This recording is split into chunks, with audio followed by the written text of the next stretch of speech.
So I've been grinding Fortnite competitively for the past few years, and I'm telling you, it's not fun grinding alone for 6 hours a day, trying to find success competitively, which I did not. So I decided to hop on a new game, try it out with my friends, have fun with them while learning, and also play competitively. So I decided to hop on Valorant, and I'll have fun learning the new game mechanics, have fun just adjusting in general, and with that, however, just came an entire change in aim sensitivity. So I decided to basically half my sense from Fortnite. I typically practice using Fortnite maps, but of course I can't do that anymore considering it's an entirely new game. And so I decided to use Aimlabs. Why not? It's popular, and I can track my scores there, track if I'm actually improving. So I saw that and went with it and recorded it over a span of 30 days and saw if I even improve or not. So here you go.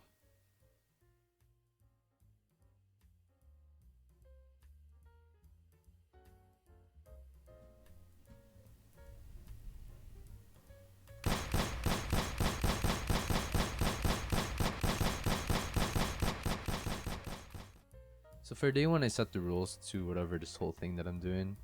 It'd be 2 rounds of grid shot, 2 rounds of strafe shot, which is the tracking one, then 2 rounds of spider shot, and it'd be like that. That'd be basically my warm up. I'd have to do that 2 times, so it'd be 4 each. And after that, I was free to practice whatever I wanted to do. And for the first day, I just wanted to see what level I'm at. I didn't really know what level I was at compare I was comparing to the leaderboards and stuff, but these guys are at 200,000, which is insane on grid shots. So I mean, I didn't really know, but I was confident. I was confident because I came from a background Fortnite where my aim was pretty good. So I was excited to get this on. So for the first day, I peaked at 79k for the grid shot, and then 81k for tracking, and the spider shot was a 72k. I mean, I thought these scores were good, but we only get better. The second day was pretty much the same. I didn't improve, and I had pretty much the same exact scores. However, day 3 was a different story. Day 3, I reached 94k in this strafe shot, which is absolutely insane. I jumped from 81k or 82k straight into 94k, which is, come on, that's insane, guys, right? And then my grid shot went from 80, I think I was in 79k high score in day 1 to an 82k, which is a decent jump.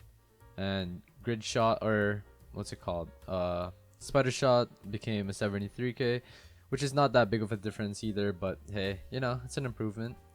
So right away I could definitely say that I was improving, and it was good. I was getting used to this aim, and I was playing Valorant a lot.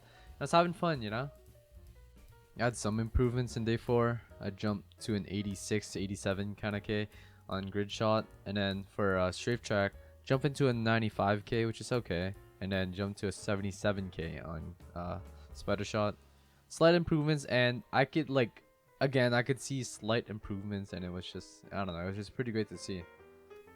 There wasn't really any major surprises or any major improvements all the way until day 7, and it was just crazy. I mean, I'm playing strafe track, and I'm not even having a spectacular day. I'm getting 88ks, 89ks, not 95ks like previous runs. All of a sudden I just get 103k, which is just crazy. And I was even more frustrated because that's leaderboard. However, I think I put practice or something, so I didn't even register for leaderboard. But I was happy, of course. I actually hit my goal of 90k just on the 10th day, which is pretty surprising because I thought I'd break at the 30th day or some shit.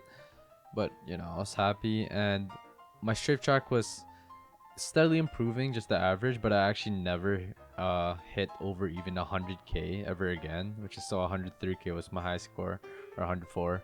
And then my spider shot was steadily improving, but what's weird is that in my later runs, it just started decreasing. I hit 70ks instead of 79ks and stuff, which is pretty trash. The thought of hitting 100k was a real big thing to me on grid shot, and so I just started basically just trying to go for it. And this footage is from day 13, and I hit 98k, which is just crazy to me, but I was just a little bit off. and I really, I was like, I'm gonna hit 100k by the 30th day, for sure. It became like pretty normal for me to hit like 98k, 95k on strafe track, but I never broke 100k again, like I already said, and I just started going for it on grid shot. I wanted to get 100k, and I was like getting really frustrated on it. It's 11-11 now. It's 11-11. Fuck! Unrated. I choked! After about like day 15, I mean, there wasn't really much improvement in terms of high score, but more of like just being way more consistent with my aim and having like better averages. And yeah, I didn't hit 100k on grid shot, and I never broke 100k again on strafe track. And honestly, spider shot was a disappointment for me because I didn't see much improvement on it. But am I happy with the results? Yes, I'm happy with the results. Here it is. It was nice seeing how much I improved. I mean, going from like 79k to a 99k in grid shot, going from like an 80k on first day to 103 on strafe track. And I mean, okay, spider shot was a disappointment, but hey, there was some improvement. And it just makes me really happy to see that data analytics actually do play a role in esports, and it's not just some placebo type of effect, So it's cool seeing this, and shout out to Aimlabs for having this great application where you can actually practice your aim and do all sorts of stuff. So the big question to answer is, does aim training actually make your gameplay better? And the reality is that yeah, it does, but to a certain extent. Like I already said, I was capped. Basically, I didn't like, my high scores weren't really improving, but I was becoming more consistent, and that's all there is to it. Games require more than just aim, and aim is just basically the structure that you need to learn and you need to develop before actually going into these other skills that you need to learn in games.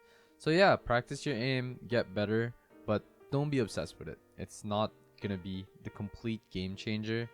It's just basically the sole mechanic that you need to learn before you even start learning the rest of the game.